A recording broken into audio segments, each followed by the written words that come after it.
आज का हमारा जो लेक्चर है वो जावास्क्रिप्ट के ऑब्जेक्ट्स हैं और एरे हैं।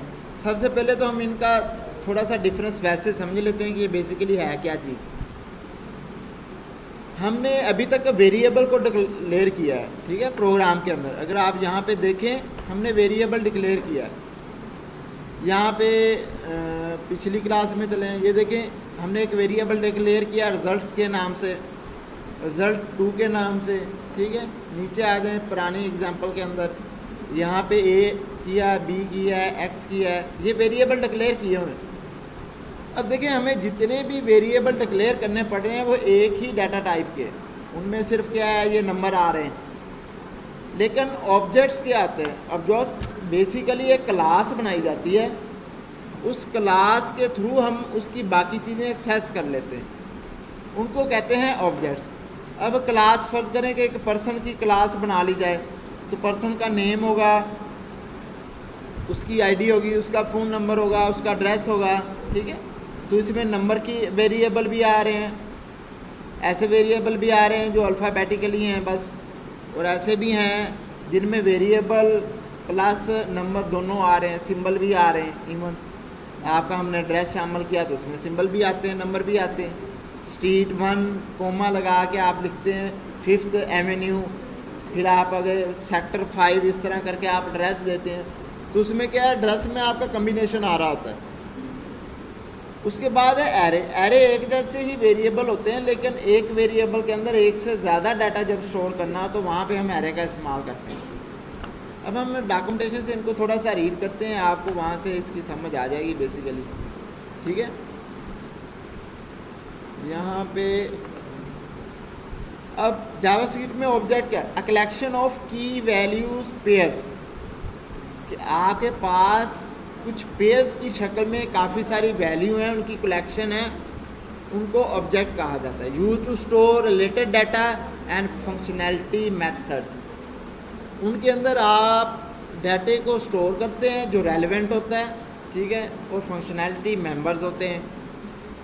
अब जिन लोगों ने तो सी या C++ ऑलरेडी पढ़ी हुई है, कोई और लैंग्वेज पढ़ी हुई है, तो उनके लिए ये वाला टॉपिक नहायत ही आसान होगा, ठीक है। अब यहाँ पे देखिए एग्जांपल में एक कांस्टेंट का उसने पर्सन बना लिया। कांस्टेंट उसका कीवर्ड है कि ताकि वो चेंज ना हो सके। पर्सन उस क्लास का नाम है, ठीक है। आगे उसके लिखने का तरीका क्या है? इक्वल लगाएं, नेम लिखें, एज लिखें, और इज स्टूडेंट ट्रू या फॉल्स, अगर स्टूडेंट है या फॉल्स, ये आप उसको बता दें। ये उसके डाटा मेंबर्स हैं और ये उसके मेथड्स हैं जो फंक्शन की शक्ल में आपको मिलेंगे, वो उनके फंक्शंस हैं यहाँ पे, ठीक है। अब इनको एक्सेस किस तरह किया जाता है, ये अभी हम पहले इनकी एग्जांपल कर लेते हैं, ठीक है। सबसे पहले हम इनकी क्लास बना लेते हैं, ठीक है। कांस्टेंट के नाम से हमने क्लास बनाई, कॉन्स्ट इसके लिए कीवर्ड यूज होता है, ठीक है। पर्सन के नाम से हमने बना लिया, ठीक है। इक्वल है, उसकी तरह सेम आगे फिर उसकी बॉडी आ जाएगी। तो उसकी बॉडी के अंदर नेम का वेरिएबल नेम को लेगा। अगर आप यहाँ पे देखें, नेम का जो वेरिएबल है वो नेम को लेगा, एज का वेरिएबल एज को लेगा, इज स्टूडेंट का जो वेरिएबल है वो ट्रू लेगा या फिर फॉल्स लेगा। अब अगर पर्सन की क्लास है, अगर हम यहाँ पे इसी इदारे की बात करें, यहाँ पे टीचर भी हैं, दूसरा स्टाफ भी है, ठीक है, टीचर के अलावा फिर थर्ड नंबर पे स्टूडेंट्स भी हैं। अब यहाँ पे जब पर्सन की क्लास बनेगी तो बताया जाएगा कि ये स्टूडेंट है या नहीं। आप स्टूडेंट है नहीं, कोई गार्ड है तो उसका वो लहदा है तो वो पर्सन ही, लेकिन है तो गार्ड। बस हमने ये आइडेंटिफाई करना है कि वो स्टूडेंट है या नहीं। तो इसके लिए फिर आप ये जो काम करते हैं ना, ये बेसिकली उसके ऑब्जेक्ट्स हैं, पर्सन के ऑब्जेक्ट। पहला ऑब्जेक्ट हम बनाते हैं नेम से। हमने नेम का ऑब्जेक्ट बनाया, ठीक है, और इसको साइन कर दिया हमने असद। हमने उसको नाम दे दिया कि उसके अंदर क्या है, ठीक है, उसके अंदर हमने वैल्यूज़ दे दी। नेक्स्ट हमारे पास है एज है उसकी, एज का वेरिएबल है, ठीक है। आगे जाएं, आप उसको डबल कोट्स में करें और एज बता दें आप उसकी 20। अब यहाँ पे देखिए, हम यहीं पे अगर बात करें तो हम इसके सिर्फ और सिर्फ 2 ऑब्जेक्ट्स ले लेते हैं, ज़्यादा ऑब्जेक्ट्स नहीं लेते, ठीक है, हमारे पास टाइम भी कम है। तो यहाँ पे एक नेम का ऑब्जेक्ट ले लिया, एक एज का। अब देख लें यहाँ पे लिखने का तरीका, यहाँ पे मैं इसका कोमा नहीं लगा रहा क्योंकि मैंने नेक्स्ट टू वैल्यू नहीं लिखनी, जिस तरह हम सी के अंदर करते थे, उसके अंदर CSS के अंदर कि हमने नेक्स्ट कोई वैल्यू लेनी है तो हम सेमी कॉलन लगाते थे, वरना हम लास्ट वैल्यू को वैसे भी छोड़ सकते हैं, उसका इतना फर्क नहीं होता। अब यहाँ पे हमने इस क्लास के ऑब्जेक्ट को एक्सेस किस तरह करना है। अब ये हमारे पास एक क्लास बन चुकी है, उस क्लास के अंदर 2 चीज़ें आनी। आप यहाँ पे कुछ भी ऐड कर सकते हैं, उसका एड्रेस ऐड कर लें, फ़ोन नंबर ऐड कर लें, आप उसका ID कार्ड इंटर करवा लें, आप कुछ भी उसका इंटर करवा सकते हैं। आप चाहें तो उसका सब्जेक्ट भी इंटर करवाना चाहें तो वो भी आप उसके करवा सकते हैं। इवन कि आपने कोई फंक्शन बनाया हुआ है तो वो भी वहाँ पे आप उसको यहाँ पे कर सकते हैं। यहाँ पे आप एग्जांपल में अगर देख लें, यहाँ पे हमने एक फंक्शन भी रखा हुआ है, ठीक है। अब यहाँ पे क्वेश्चन ये आता है कि अगर ऐसा ही है तो हमने इनको फिर एक्सेस किस तरह करना है। एक्सेस करने के लिए फिर आप क्या करते हो, फिर आप काम हमने वही करना है। अभी जावास्क्रिप्ट कर रहे हैं तो कंसोल से कर रहे हैं, तो इतना तो आपको आइडिया है ही कि हमने console.log से करना है, लेकिन किस ऑब्जेक्ट को करना है, ठीक है। तो वो यहाँ पे आप 2 तरीक़ों से कर सकते हैं। एक तो डाट नोटेशन है उसकी कि डाट तरीके से, दूसरी उसकी होती है ब्रैकेट नोटेशन है कि आप उसको ब्रैकेट के हवाले से डायग्नोज कर सकते हैं। अभी देखें, हमने इस पर्सन की क्लास में से इस ऑब्जेक्ट को उठाना है, हमने देखना है कि नाम बेसिकली है क्या। अगर आप अभी आउटपुट देखें तो यहाँ पे आपको कंसोल में कुछ भी नहीं नज़र आएगा। आप रिफ्रेश करके देख लें, यहाँ तक अभी जो हमारे पास डाटा आ रहा है ये हमारे पास प्रीवियस शो हो रहा है, ठीक है। हमारा जितना भी है वो प्रीवियस लेक्चर्स का शो हो रहा है। यहाँ पे इसका कोई भी डाटा नहीं। अब यहाँ पे हम शो करने जा रहे हैं कंसोल, हम इसको वैसे ही इन चीज़ों को कर देते हैं, पाकिस्तानी वाली चीज़ों को एक दफ़ा कमेंट कर देते हैं, ठीक है। यहाँ पे ये कमेंट हो चुका है। अब देखिए console.log, उसके बाद वही मेथड हमने जो करना है ब्रैकेट लगाते हैं। और यहाँ तक तो आप सबको पता है कि ऐसे ही करना है हमने आउटपुट शो करने के लिए। नेक्स्ट हमने असद का जो नेम है वो हमने उससे निकालना है उसकी क्लास से। तो सबसे पहले हम उसको बताएंगे कि क्लास कौन सी है। ज़रूरी नहीं है कि यहाँ पे एक क्लास है। अब देखिए ये उसने शो करवा दिया है कि पर्सन की क्लास है।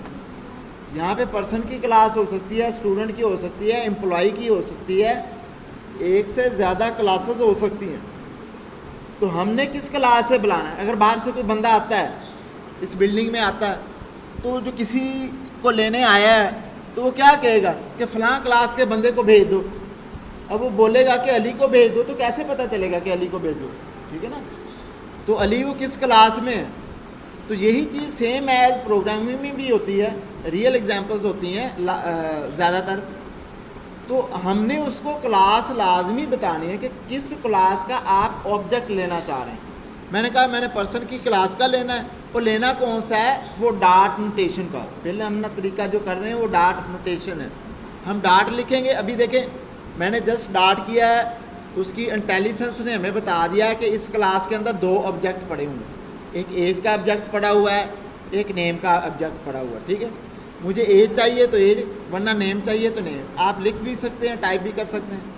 अभी देखिए मैंने पर्सन की क्लास में से इस नेम को ले लिया। अब यहाँ पे आप रिफ्रेश करके देखें इसको, यहाँ पे आपको असद लिखा हुआ नज़र आएगा। ये देखें असद लिखा हुआ नज़र आ रहा है, ठीक है। हम बाकी डाटे को भी हाइड कर देते हैं, इसका भी हमारा काम नहीं है अभी फ़िलहाल के लिए, क्योंकि फिर आपको समझने में मे भी प्रॉब्लम हो सकती है।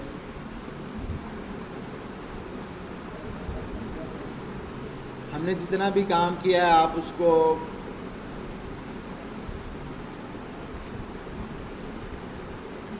क्या करें, कमेंट्स कर दें।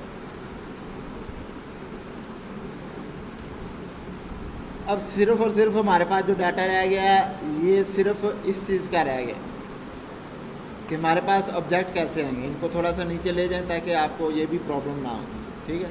अब इतना कोड है हमारे पास, तो इस कोड के अगेंस्ट सिर्फ और सिर्फ आपको नज़र आएगा। अभी हम चाह रहे हैं कि उसकी हमने एज लेनी है, तो उसका दूसरा तरीका ये होता है कि वैल्यू लेने का कि आप वही काम करें, कंसोल करें उसको, ठीक है। डॉट लॉग के मेथड से आपके पास जो है जावास्क्रिप्ट के अंदर क्लास तो आपको फिर भी बतानी पड़ेगी, लेकिन यहाँ पे आप ब्रैकेट की शक्ल में उसको बताते हैं। एंगल ब्रैकेट जो होती है, कैपिटल जो ब्रैकेट, उसके अंदर आप उसको बताएंगे कि आपने कौन सा ऑब्जेक्ट्स लेना है, ठीक है। यहाँ पे डबल डॉट्स लगाएं और देखिए अभी फिर उसकी इंटेलिजेंस ने मुझे बता दिया कि इस क्लास के अंदर अभी 2 चीज़ें पड़ी हुई, ठीक है। अब यहाँ पे हम एज लेना चाह रहे हैं, तो ये दोनों तरीके हैं कि आप उनके ऑब्जेक्ट को किस तरह ले सकते हैं, ठीक है। अभी इसको रिफ्रेश करके देख लें, अब आपको इसकी एज भी नज़र आएगी। ये देखें एज भी, ये हमारे पास जो कॉन्सेप्ट था ये बेसिकली ऑब्जेक्ट था। अब क्वेश्चन ये जनरेट होता है कि इन चीज़ों को इस्तेमाल कहाँ पे किया जाता है। हमने पढ़ तो ली है, ठीक है। आगे जब आप सॉफ्टवेयर हाउस में जाएंगे तो मोस्टली फ्रेमवर्क जो होते हैं वो उनके अंदर क्लासेस ही बनती हैं और उनका डिज़ाइन जो है क्लासेस पे डिपेंड कर रहा होता है। आपको ऑब्जेक्ट्स बनाने पड़ते हैं, फिर उनको लेना पड़ता है। ये प्रोग्रामिंग के मेथड को आपके लिए इजी कर देते हैं। आपको बार बार वेरिएबल डिक्लेयर करने की ज़रूरत नहीं पड़ती, चीज़ें डिक्लेयर करने की ज़रूरत नहीं पड़ती। आप जस्ट क्लास का नाम पुट करते हैं और उनसे वो जो रिक्वायर्ड चीज़ होती है वो आप उनसे ले लेते हैं, ठीक है। बेसिकली आपकी जो ऊप होती है, यहाँ पे जो कंप्यूटर के स्टूडेंट बैठे हैं उनको अच्छी तरह पता होगा कि ऊप ऑब्जेक्ट ओरिएंटेड प्रोग्रामिंग होती है। उनके ऊपर जितनी भी प्रोग्रामिंग की आप बात कर लें ऑब्जेक्ट्स के अंदर ही की जाती है कि हमने ऑब्जेक्ट्स किस तरह बनाने हैं, उनको एक्सेस किस तरह करना है, उनको कहाँ पे हमने इस्तेमाल करना है। और कहाँ पे इस्तेमाल करने की बात यह है कि आप उनको कहाँ पे ले भी सकते हैं। अभी देखें नेक्स्ट हम डॉक्यूमेंटेशन के अंदर जाएंगे तो वहाँ पे आप देखें कि ये तो सिर्फ शो करवाने के लिए था। अगर आपने इनको वैल्यू देनी है वो तो थी, हमने खुद दे दी। अगर हम चाहते हैं कि हमने इस तरह देनी है तो हम वैसे इनको यहाँ पे भी दे सकते हैं, डॉट से भी दे सकते हैं और उस वेरिएबल के अंदर भी दे सकते हैं, फिर वो हमारे पास चेंज हो जाएगा। अभी देखें मैं कहता हूँ यहाँ पे जो वैल्यू हमने उसको देनी है, अभी पर्सन की क्लास को देनी है, मैं उसकी वैल्यू को दोबारा चेंज कर देता हूँ।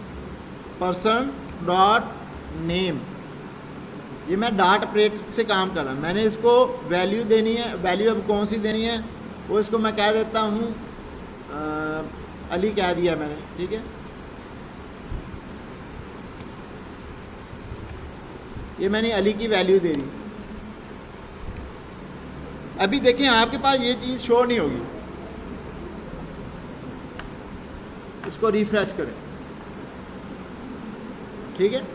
असद है और आपके पास 20 आ रहा है। उसकी रीज़न ये है कि अब हमने उसको दोबारा शो ही नहीं करवाया, अब हम उसको फिर दोबारा यहाँ पे नेक्स्ट लाइन पे शो करते हैं। मैं इसको ख़त्म करता हूँ यहाँ से, ठीक है, मैं इसको यहाँ पे रख देता हूँ। अब देखें वो क्या करेगा, कौन सी क्लास को लेगा।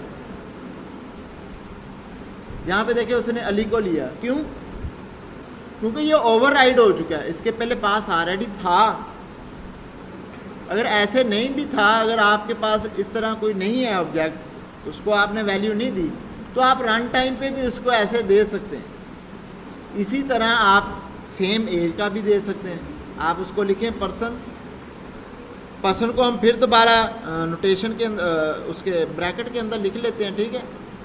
डबल कोट्स में उसको बता दें कि क्या है, आपने एज लेनी है, ठीक है। कॉलन लगाएं और उसके बाद 27 लिख दें, ठीक है। अब जो 27 होगा वो कहाँ पे आ जाएगा, इस एज के ऑब्जेक्ट के अंदर आ जाएगा, ठीक है। अभी आप इसको रिफ्रेश करेंगे, एज आपको अभी भी 20 ही नज़र आएगी। देखिए 20 है, लेकिन ये कोड किस तरह चलता है, ये लाइन चली, ये वाली, ये वाली, ये वाली, फिर नेक्स्ट, फिर नेक्स्ट, फिर नेक्स्ट। इस वजह से हमें प्रीवियस नज़र आ रहा है। अगर हम इस एज को शो करना चाह रहे हैं, ठीक है, तो आप इसको दोबारा यहाँ पे कॉपी करें और एंड पे ले जाएं। अब वो इसको ओवरराइट करते हुए इसकी एज को शो करवाएगा। अब आप इसको रिफ्रेश कर लें। अब यहाँ पे देखिए आपके पास एज क्या आ गई, 27। अब ये आपके ऊपर डिपेंड करता है कि आपने डायरेक्ट उसको कोई चीज़ देनी है या आपने फिर डायरेक्ट उसको वैसे क्लास के अंदर रख के उसको देना है। ठीक है। अब क्या है कि एडिंग और डिलीटिंग प्रॉपर्टीज़ क्या है। एडिंग प्रॉपर्टी वही है जो आपने अभी काम किया है कि आपने उसको नाम दे दिया है, और डिलीटिंग प्रॉपर्टी क्या है कि आपने उसमें से कोई प्रॉपर्टी जो है वो डिलीट कर देनी। अब देखें सिटी की प्रॉपर्टी यहाँ पे ऑलरेडी क्लास के अंदर मौजूद नहीं है। ठीक है, यहाँ पे मौजूद नहीं है।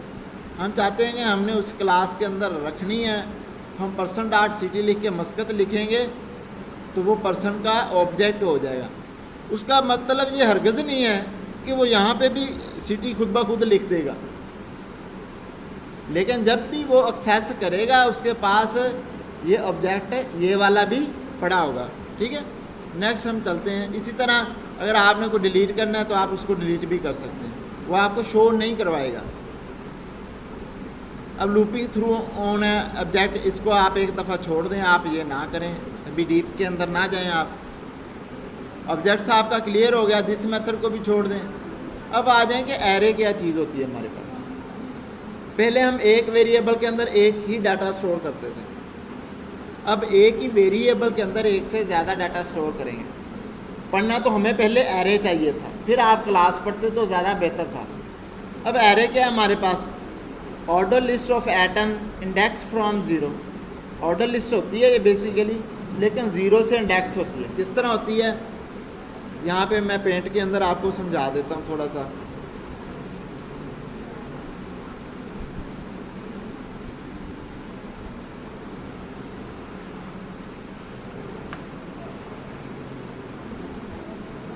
आप नेक्स्ट देख रहे can contain any data type.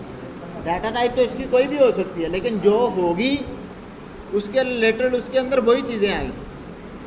अब बेसिकली एरे का जो कंसेप्ट होता है वो इस तरह होता है कि आपने एक वेरिएबल डिक्लेयर किया, उसके अंदर बहुत सारी स्पेसेस क्रिएट हो जाती हैं, जितनी आपने उसको बताई हैं, जितना आपने उसका साइज़ रखा है। फर्स्ट करें कि ये एक एरो है, एरे है, तो एरे में ये एक पहली वैल्यू है, ये एक दूसरी वैल्यू। ये वैल्यू 1 है इसके अंदर पड़ी हुई, ये वैल्यू 2 है इसके अंदर पड़ी हुई, ये 3 है। वैल्यू, अभी वैल्यू की बात करो, इसके अंदर टोटल 3 वैल्यू हैं।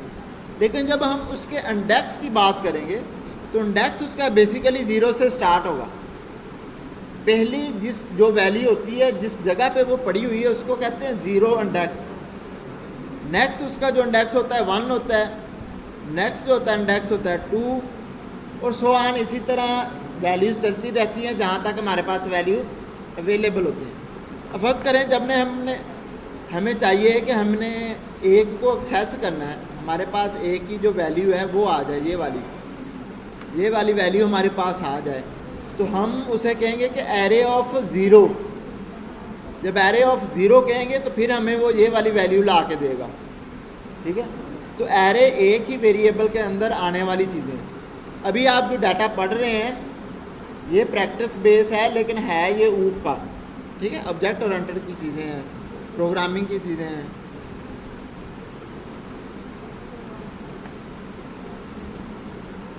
यहाँ पे अब आप आ जाएं, नेक्स्ट हमारी डॉक्यूमेंटेशन के अंदर आ जाएं। अब देखें एक वेरिएबल लिया उसने फ्रूट के नाम का, कर्ली ब्रैकेट लगाई, पहला 0 इंडेक्स पे लिखा, फिर सेकंड इंडेक्स पे वैल्यू लिखी, फिर थर्ड इंडेक्स पे लिखी। अभी तक आप वैल्यू एक ही दे रहे थे, आपने अभी तक जो भी वेरिएबल पढ़े थे उनके अंदर आप सिर्फ एक ही वैल्यू दे रहे थे। अब एक से ज़्यादा वैल्यू दे रहे हैं। अब इनको एक्सेस किस तरह करना है, आप करें console.log, उसी तरह जिस तरह हम क्लास का नाम लिखते हैं वो वैसे ही लिखें। आगे आप उसको बताएं कि किस इंडेक्स की वैल्यू आपको चाहिए। ठीक है, हम यही एग्जांपल ले लेते हैं, यहाँ से इसको शुरू कर लेते हैं। ठीक है,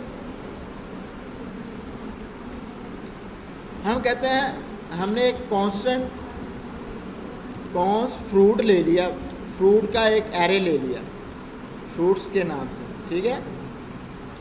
अब उस फ्रूट का जब हमने एरे लेना है तो हमने यहाँ पे वो क्या है, उसको इस लैंग्वेज के अंदर आपको वो तादाद नहीं बताता। इक्वल लगाएं, उसके बाद आप कर्ली ब्रेसेस लगाएं, ये वाली कर्ली ब्रेसेस, ठीक है।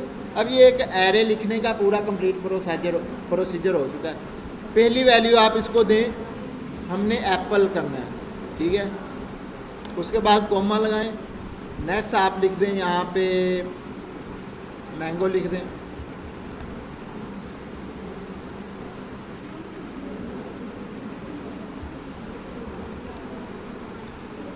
कॉमा है या टर्मिनेटर है यहाँ पे,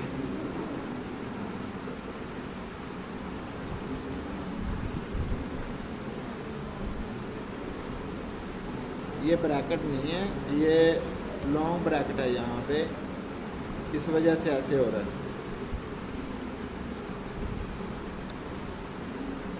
ठीक है। अब सही हो गया, आपकी एरर रिमूव हो चुकी है, ठीक है। वो एरर उसकी कर्ली ब्रेसेस की वजह थी, लेकिन थी रेक्टेंगल ब्रेसेस। अब नेक्स्ट हमारे पास कॉमा सेपरेटेड थर्ड वैल्यू आ जाएगी। आप क्या रखना चाह रहे हैं, थर्ड वैल्यू कौन सी आएगी आपकी, आप क्या चाहते हैं, बनाना, ठीक है। अगर आप कोई फोर्थ भी ऐड करना चाहते हो तो वो भी आप कर सकते हैं, ठीक है। आप क्या करो, ऑरेंज कर लें। थोड़ा सा खामोश रहें, समझ लें, अभी क्लास आपकी एंड हो जाएगी, ये लास्ट चीज़ है। अब ये एक वेरिएबल के अंदर 4 तरह की हमने चीज़ें लिख दी हैं। अभी तक हम एक वेरिएबल के अंदर अभी एक चीज़ ही ले रहे थे, एक ही डाटा टाइप। तो ये वो वाली एग्जांपल आ गई जब मैंने आपको बताया था कि हमने 1000 स्टूडेंट का जब रिकॉर्ड रखना है तो हम 1000 वेरिएबल लेंगे नहीं, हम एरे का इस्तेमाल करेंगे। हम वेरिएबल एक ही लेंगे, आगे 1 2 3 4 जितने भी स्टूडेंट हो गए उसके अंदर ऐड कर देंगे। और वो होते किस तरह, वो मैंने आपको यहाँ से ग्राफिकली बता दिया है। वो इस तरह एक वेरिएबल के अंदर इस तरह डाटा आएगा, और एक्सेस किस तरह है वो भी मैंने बता दिया है, लेकिन फिजिकली अब हम उसको कोडिंग में करके देख लेते हैं। अभी हम चाहते हैं कि हमने सेकंड नंबर पे देखना है क्या चीज़ है, हमें वो सेकंड नंबर वाली सेकंड इंडेक्स वाली चीज़ चाहिए। तो मैं कहता हूँ कि कंसोल, मैंने उसको प्रिंट लेना है, डॉट लॉग है, ठीक है। अभी यहाँ पे ये सेम मेथड आपको अब तो याद हो गया होगा। यहाँ पे आपने लिखना है वो एरे का नाम, ठीक है। फ्रूट्स है, यहाँ पे आ गया, आप उसको कर दें। उसके बाद आप उसको ब्रैकेट दें, आपने ये बड़ी जो ब्रैकेट होती है वो देनी है, रेक्टेंगल ब्रैकेट। अब आपको वैल्यू किस इंडेक्स की चाहिए, हमें चाहिए 2 इंडेक्स की, तो यहाँ पे हम इसको पास करेंगे 2। तो अभी आप मुझे यहाँ पे देख के बताएं, जब हम कंसोल में जाएंगे तो हमें कौन सी वैल्यू यहाँ पे वो शो करवाएगा, शोर है बनाना करवाएगा, हाँ जी बनाना करवाएगा। क्यों, रीज़न, क्योंकि ये जब इंडेक्सिंग करता है तो वो 0 से स्टार्ट होता है। 0 पे ये एप्पल पड़ा है, 1 पे मैंगो और 2 पे बनाना। अभी आप इसको कंसोल देख लें तो हमें जो दिखाएगा वो यहाँ पे बनाना होगा हमारे पास, ठीक है, ये देख लें। अब ये भी चीज़ उसकी तरह थोड़ी बहुत मिलती जुलती है क्लासेस की तरह, लेकिन है क्या कि इसमें हम एक ही टाइप के वेरिएबल्स लेते हैं, चीज़ें लेते हैं, ठीक है। एक वेरिएबल के अंदर वैसी चीज़ें आ रही हैं, लेकिन जो क्लास है उसके अंदर आप डिफरेंट वेरिएबल यूज़ कर सकते हैं। हमने नेम किया, एज किया, आगे हम उसको एड्रेस भी ले सकते हैं, फ़ोन नंबर भी ले सकते हैं, आपकी मर्ज़ी है जितना आप इसको बढ़ा दें। लेकिन एरे की बात करें, एरे में सिर्फ और सिर्फ आपके पास सिर्फ एक ही डाटा टाइप की वैल्यू आएंगी, ठीक है। तो ये था ऊप और उसका ऑब्जेक्ट्स और एरे का कॉन्सेप्ट। मेरा ख्याल है कि आप लोगों को अब समझ आ गई होगी। तो क्वेश्चन है तो मुझे बता दें।